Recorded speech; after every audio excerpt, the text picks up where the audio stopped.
I wanted to definitively find out if there was any difference between developing film in C41 or ECN2 Developer. Are the colors really different between the two developers? Does one produce more pleasing results in general? Does C41 magically give you more exposure, like the Cinestill marketing department wants you to believe? Is one better for certain kinds of film than others? Does anything matter at all? Okay, that might be a question that's a little too intense for this video. Plenty of other videos have been made about this topic, but none of them give me the answers that I want, or their methods are flawed in some way. Not that my methods in this video aren't going to have flaws too. And of course, I've also read thousands and thousands of posts by old men arguing on forums and explaining what might be technically correct information, but technically correct does not always translate to real-life practical results, which is what is important to me. And to be clear, I am talking exclusively about the difference between the developer chemicals, not the processes. The main chemical difference between the two developers is that C41 uses a chemical called Color Developer 4, and ECN2 uses a chemical called Color Developer 3. These are both very similar, yet very different. But not only that, there are also other chemicals in each developer's formula that can contribute to differences in the result, not just the use of CD3 or 4. But just so you know, CD4 is only used in the C41 process, and CD3 is used in the ECN2 process, the RA4 process, and the E6 process. And what do all those have in common? Really impeccably good color, which has formed one of the theories I've had long before doing any testing, and that is that ECN2 Developer gives better results when it comes to color. And this theory is also why I've done the majority of my color film development in ECN Developer, but maybe I'm wrong. We will soon see. I am also not talking about remjet in this video. I will be releasing a video comparing remjet film to non-remjet film next week, so get subscribed if you do want to know if that makes any difference. But this video is exclusively about what difference there is between just C41 and ECN2 Developer across all different kinds of film, not just motion picture film. If you want a straight answer to this right now without having to watch the rest of the video, here it is. To get the results that Kodak intends you get, you shoot C41 film and develop it in C41 Developer, and you shoot motion picture film at the Kodak speed, not the marketing speed, and develop it in ECN2 Developer or C41 if your lab doesn't know how to deal with motion picture film, which requires more advanced color grading than C41. If you are scanning film by yourself and that film is newly manufactured and you have only one or the other developer but a mix of films, then the real practical difference is negligible. Both can be matched very close when editing, but they are different. Both developers will develop any kind of color film just fine, but ECN2 is a little better. If you are intending to optically print C41 film, you should develop it in C41.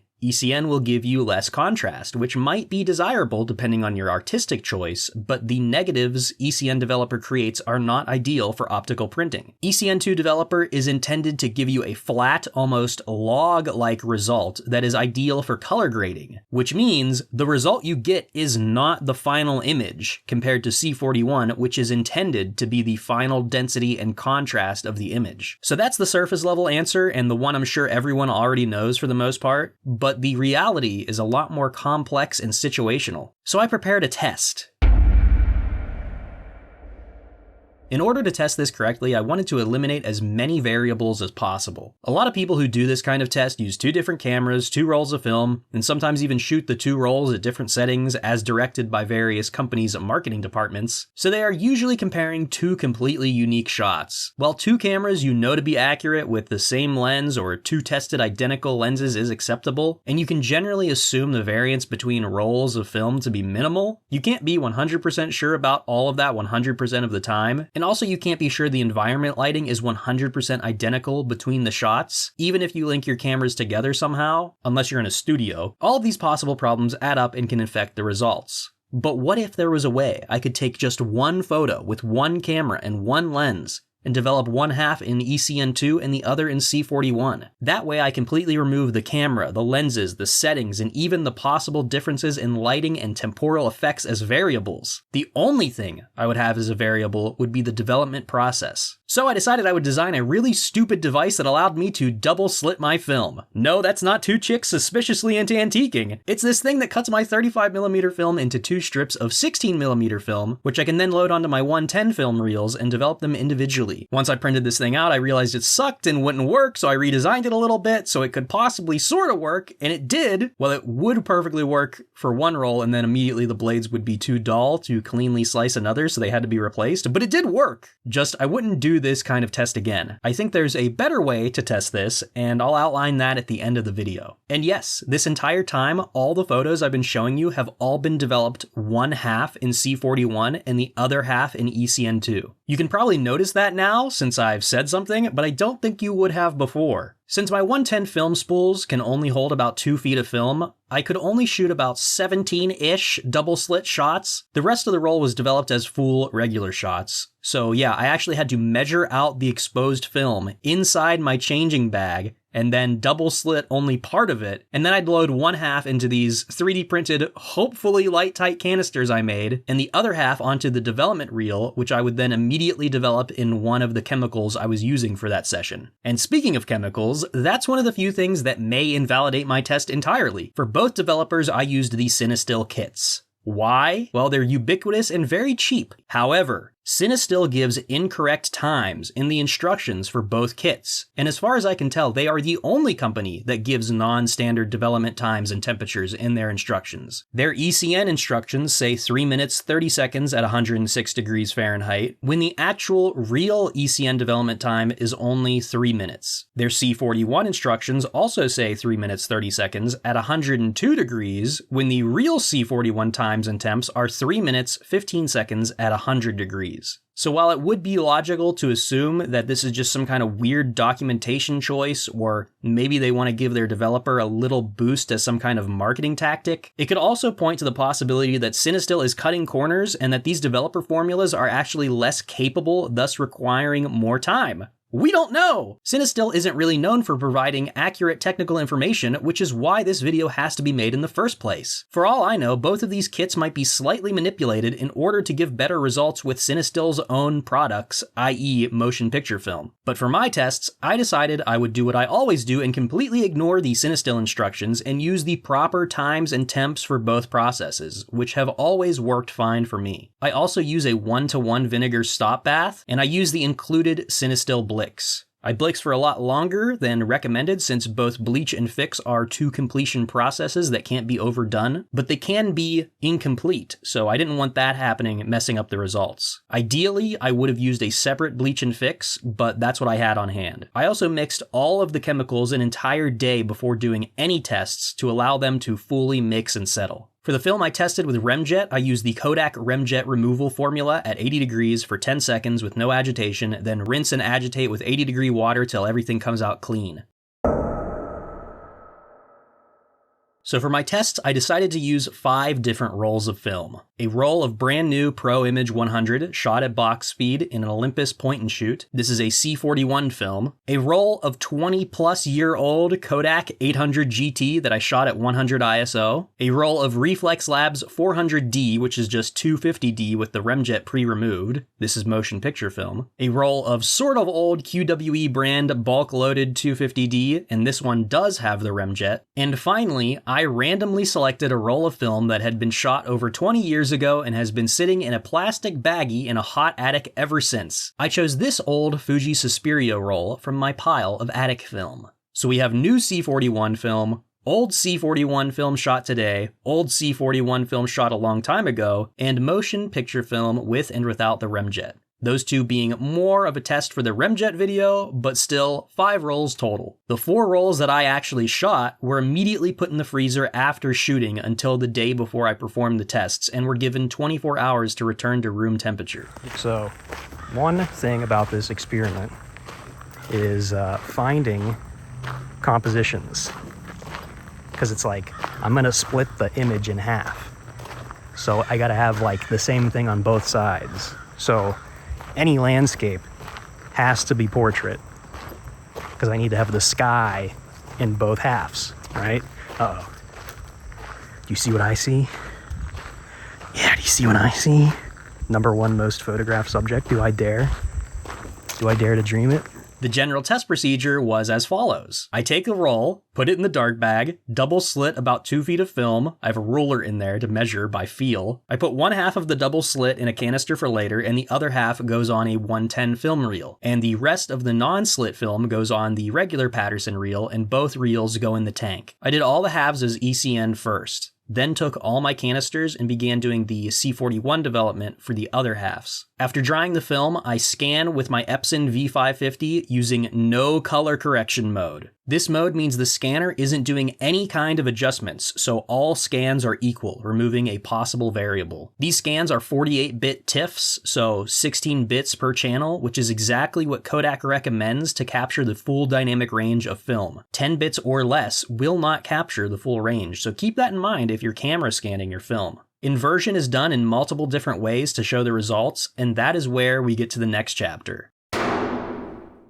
So after all that hard work, shooting, slitting, developing, and scanning, I ended up with a few actually good comparison shots. A lot of the frames had some kind of flaw that I had to disqualify, but I'll show some of those anyway, and a lot of them didn't have enough of the same thing on both halves, so I couldn't really compare them. I'll begin by showing you this example frame of Pro Image 100. Again, this is a C41 film, and this will allow me to demonstrate a lot of the vocabulary I'll be using as well as my inversion methods. In this example, the C41 side is on the top and the ECN is on the bottom. The first thing we see is that there really isn't much of an immediate noticeable difference. The film base is only 3 RGB values in brightness off from one another, but the colors are different, with the ECN2 film base looking more red. Just plain inverting the colors with no correction gives these results. Note that areas immediately around the slice will sometimes be damaged in some way. Sometimes it's scratched or sometimes it's underdeveloped since it was rubbing against the reel, etc., etc. With this inversion, you can now begin to see a little difference, but we still need further correction. That's where this comes in. I call this the base correction. What I'm doing here is using a curves adjustment layer, and I'm clamping each color channel so nothing in the actual image is clipping, but very close to clipping. My shadow clip point is always defined by the ECN half, since C41 creates a more dense and thus more bright image, which always defines my highlight clip point. This allows us to visualize differences between C41 and ECN film on an exaggerated level. This adjustment should affect both sides equally, putting the density levels of both halves together at once. But in real practical negative inversion, your inversion software would be doing something completely different. It would be taking the given scene and correcting only for that scene, or half in this case, which is what I refer to as individual correction. I turn the base correction off, and now I individually correct each half using only the range of values that represent that half. This gives me a result closer to what something like Negative Lab Pro would give. And if I were to take each half and run them individually through Negative Lab Pro, I'd get this result, which is slightly different, but again, very similar. And if you're curious, this is what happens if I combine both halves and then run it through Negative Lab Pro. As you can see, the software didn't know what to do, and it gave me this weird blue result because the two halves truly are very different.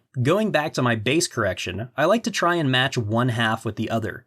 I either bring ECN up to match with C41, or I bring C41 down to match with ECN. I do this with an exposure layer, and typically the majority of the correction is done entirely with the gamma slider. C41 is more or less the same, but the sliders move the opposite way. I do these by eye. Sometimes I desaturate to make sure the tones are as close as possible, but the corrections are not for practical use. These are made to try and force differences out of each side. After each side's exposure correction, I add another exposure layer and change the gamma and exposure to be something that I'd consider more appropriate for a final image, again, eyeballing it entirely. An interesting thing to note is that for every test I've done, bringing C41 down to ECN2's level and then raising the gamma and brightness always gives me more contrast and better colors then bringing ECN up to C41 and then lowering the brightness and gamma. Again, these are only intended to force out differences. Individual correction will give much closer results. So you may see these results, especially the base correction, and jump to the conclusion that, aha! By these results, clearly C41 is brighter, therefore it means it is a more active developer, thus allowing me to shoot my film at a faster speed. Except there's a problem in that logic, and that is that this is C41 film, shot at the intended speed, and the top top half is developed in C41 Developer. This is the intended result. It is not brighter. It is the baseline for what you would expect with this film in this developer. In this comparison vacuum, yes, it is brighter than the ECN Developer, and it has more contrast. So technically, it could be defined as a push,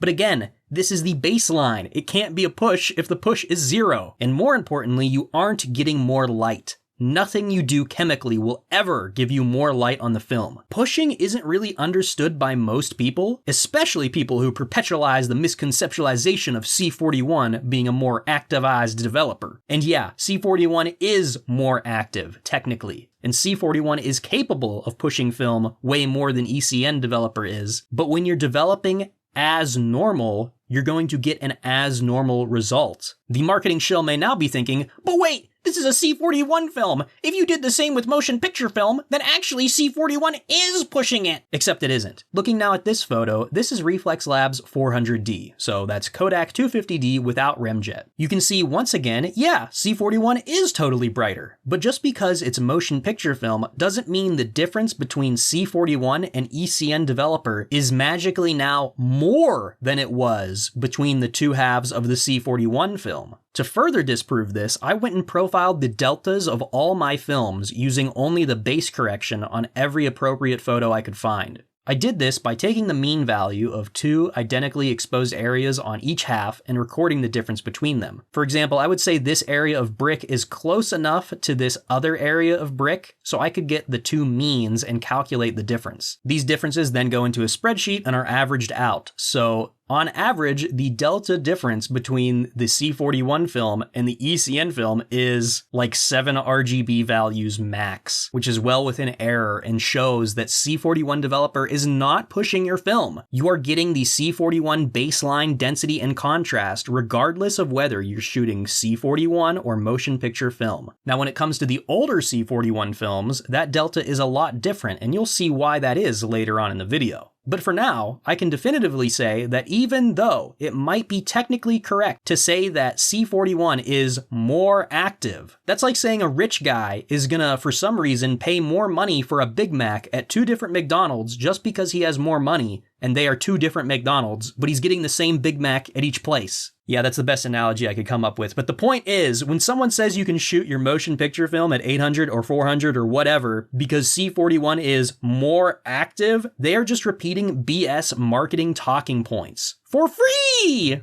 C41 gives the expected C41 results, and underexposing your film will give you skewed colors and darker shadows. This comparison by the analog world demonstrates this perfectly. He shot the C41 developed photo at 400 and the ECN2 developed photo at 250. The results are objectively and noticeably worse when underexposing, which is not surprising. I could make a whole video continuing to talk about why this underexposure recommendation BS is wrong, but I do think there is one valid reason you might want to underexpose slightly when developing motion picture film in C41, and that brings me back to this photo. When individually correcting, you'll notice the C41 half is seriously lacking saturation.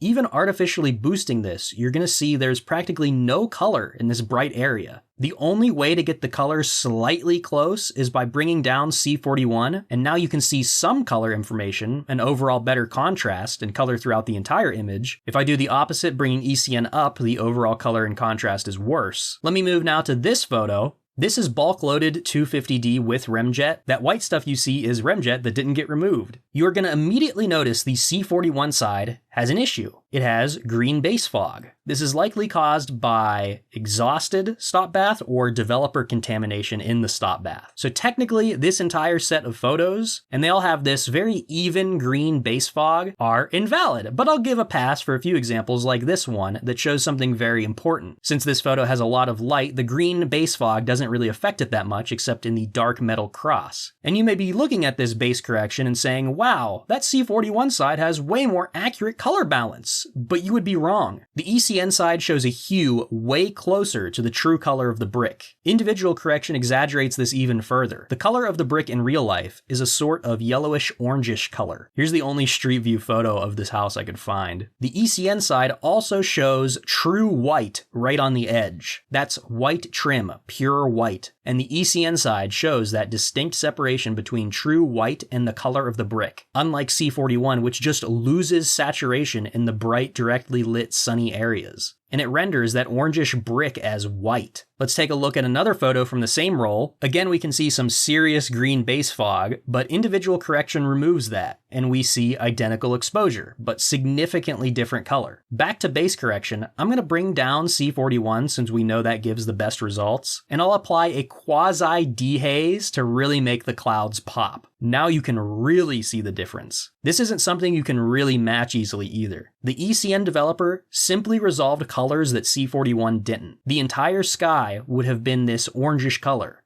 but C41 totally lost the saturation, especially in the highlight areas. C41 forced everything to be more purplish and magenta, which might be desirable actually. Here's a random sunset image taken on a different roll of 250D and developed in C41, and even on this you can see those orange and deep red tones are lacking. We've seen this result multiple times now. C41 doesn't develop certain colors the same way as ECN, and generally ECN is more natural and saturated. Maybe by slightly underexposing C41 developed motion picture film, you could possibly retain a little more color information in the brighter areas than you would normally expect. Maybe, probably not though. It really seems like C41 simply is not developing certain colors the same way, which makes sense since the two developers are different. Doing this is technically considered cross-processing. The pro image photos are a lot less different, showing only a slight reduction in reds. Interesting, you can see the actual red knobs in the photo are more orange than red. The black cylinder on the ECN side is neutrally black, but the C41 side has more color. The same is true when individually corrected, and I'm not sure if this is a development effect. I might have somehow exposed the C41 side to light at some point after slitting it, because some of the other photos on the roll are completely red from a light leak.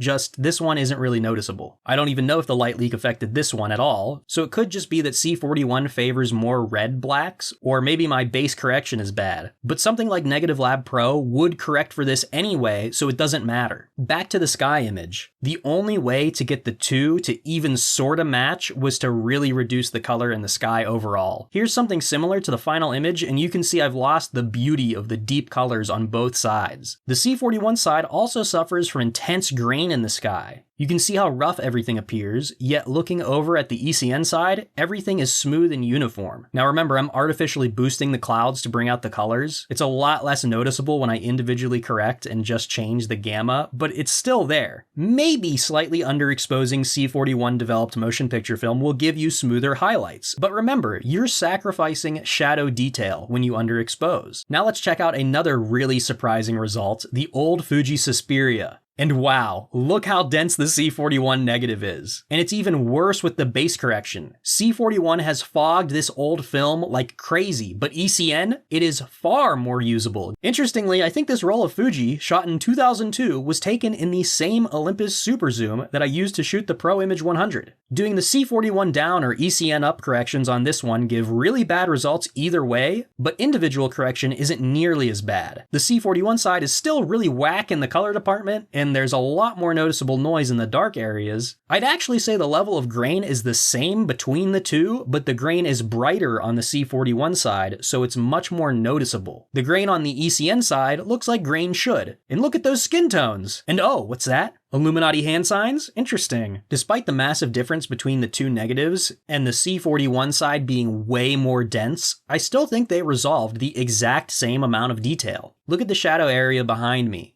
You can see just barely the darker line between the wood panels. You can see the same tonality difference on the C41 side below. This is like zone 1 tone separation with no texture, but both halves resolved this. Although, if you were to correct for the noise out of the C41 side by lowering the shadows, you would lose this detail, so ECN2 actually wins in this regard. This result alone is pretty significant and answers two theories of mine. One, that ECN2 is objectively better for developing really old film that was shot a long time ago, and two, Kodak film lasts longer. Seriously, film manufactured by Fuji or other companies, especially old film, probably didn't have the same kind of longevity technology as Kodak film did in the early 2000s. But I regularly get really good results developing this 20-something-year-old hot attic stored film with ECN2. These are disposable camera shots, and you probably couldn't tell they were taken in the early 2000s. Here's another photo from this roll of old Fuji. Same results.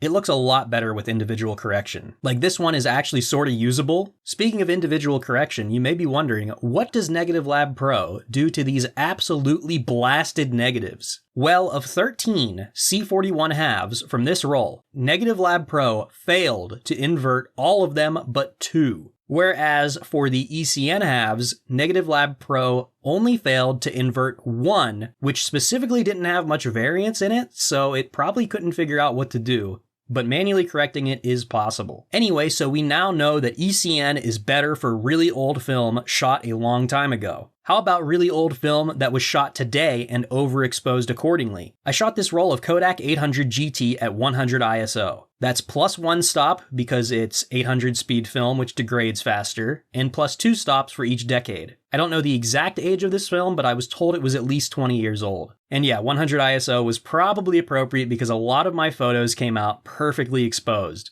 Here's the first comparison shot. After base correction, we can see that it's similar to the old Fuji film, with C41 significantly increasing the base fog, but here it's bringing out a lot more color in the film base. Bringing C41 down, we can see a serious difference in the color between the two. The C41 side has an overall more yellowish look, and the sky is teal and desaturated. The ECN side looks more natural. One thing to note is that because we are bringing C41 down to match ECN, the shadows here below the roof are completely crushed on the C41 side, yet maintain their detail on the ECN side. Now, if I bring ECN up instead, we do not see the opposite. Instead, both sides appear to have resolved nearly equivalent amount of shadow detail. If I disable the gamma correction, you can see bringing ECN up does produce noticeably harsher grain in this shadow area, but not by much. And this extremely slight difference could simply be a result of my inversion settings. If I now move over to this shot and focus on a similar situation of the dark shadow beneath the roof, we can see similar results when bringing ECN up. Noticeably more noise. Yet when I enable the gamma correction, both sides appear to have resolved the same amount of detail, with C41 maybe edging out ECN a tiny bit. Now when it comes to color, both are again very different. ECN shows the red bricks as more pinkish, C41 shows them as more orange. The whole C41 side is more orangish, but both sides have weird, non-natural colors. The green grass doesn't look right with either. But again, this could simply be a result of my base correction being slightly off on either side, since a single value change can skew these hues. In every test in this video, I can't exactly say what colors on each developer are different, because my inversions can completely shift and change the hues. What we're seeing in these tests throughout the video are simply differences, not quantifiable color metering. In this example shot, I tried to match the color more closely with the base inversion. You can see the entire image is now skewed yellow. The grass on the ECN side is now almost neon green, but with a basic photo filter, the overall image can now look a little better. The colors on both are a lot closer, but we still see a loss in saturation in the highlights on the C41 side, as we've seen throughout this video. Finally, a test that shows I'm a real YouTube photographer. The traffic cone. This one is extremely close on both sides. Bringing ECN up without the gamma actually shows less noise and more tonality in the shadowy areas of the trees up here. Individual correction shows this too. The ECN side has produced finer and softer grain. Looking at the whole photo, I'd say the ECN side produces a more saturated result with maybe more tonality in the stones, but when doing C41 down, it's about the same. Maybe the highlights are a little blown out. I'd say the C41 side again leans more yellowish and the ECN side appears more natural. Overall, for this old film, shot today but overexposed, both C41 and ECN give totally acceptable results, with maybe ECN giving slightly more neutral colors.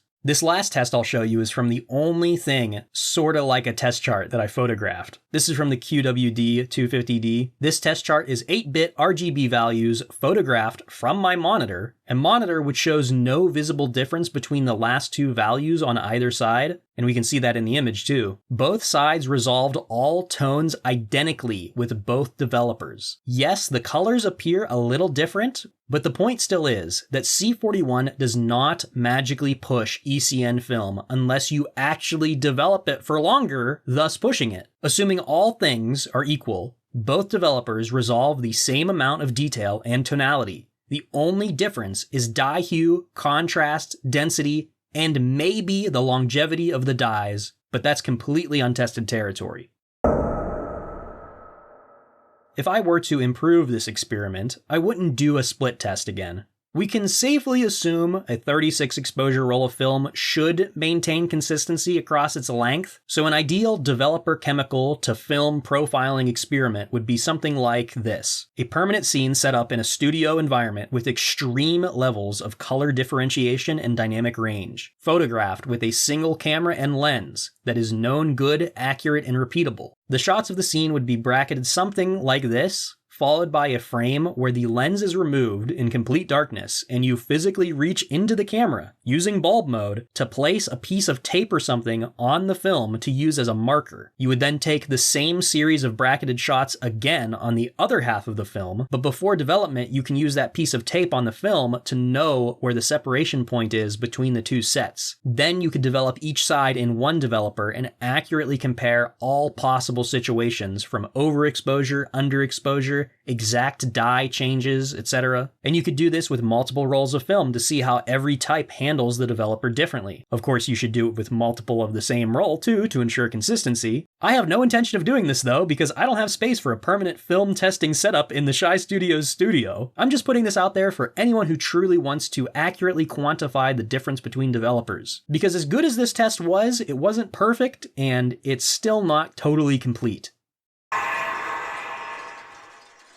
So let's recap what my testing has shown. For really old film, overexposed accordingly and shot today, both ECN and C41 Developer produces acceptable results. The color will be off with both, ECN2 being slightly more favorable. For really old film shot a long time ago, ECN is absolutely the ideal choice. C41 produces a ridiculously dense and noisy image. ECN produces what looks like regular photos. And they would probably be even better if you give them some more development time, which I did not do for these tests, but I normally do when developing really old film. When it comes to modern C41 or motion picture film, both developers produce very close results, with ECN overall producing slightly more neutral colors on all types of film, and also having the ability to resolve more color in certain bright areas, especially with certain colors. In general, if you're shooting, developing, and scanning yourself, the developer really will not matter, but because the film was designed to be developed with its specific developer, i.e. motion picture film in ECN and C41 film in C41, there may be a loss in dye stability, which means if you develop in the wrong developer, your film may begin to fade over time, but no one has ever tested this, and it's just an assumed result based on the extremely complex interactions of dye couplers in the film emulsions and the developer chemicals. The reality is that to get the best results, you develop with the developer that the film was made for, not what it was marketed as being compatible with. Or just use ECN2 Developer, which seems to be overall slightly better, at least in my workflow. Really, you'll have to try and see if you like one more than the other in your workflow. Also, C41 Developer lasts a lot longer than ECN2 Developer, so that alone might determine your ideal developer. If you use a lab and you have remjet removed motion picture film, you don't have to worry about it at all.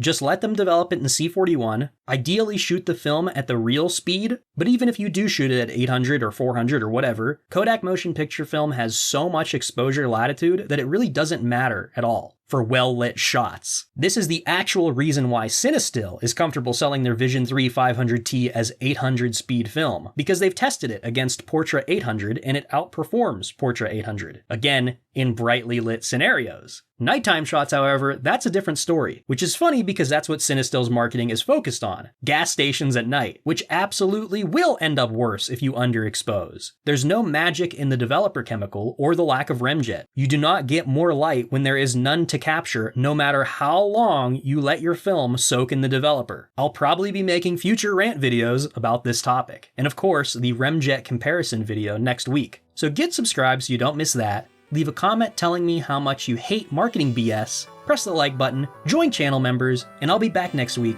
with a brand new video.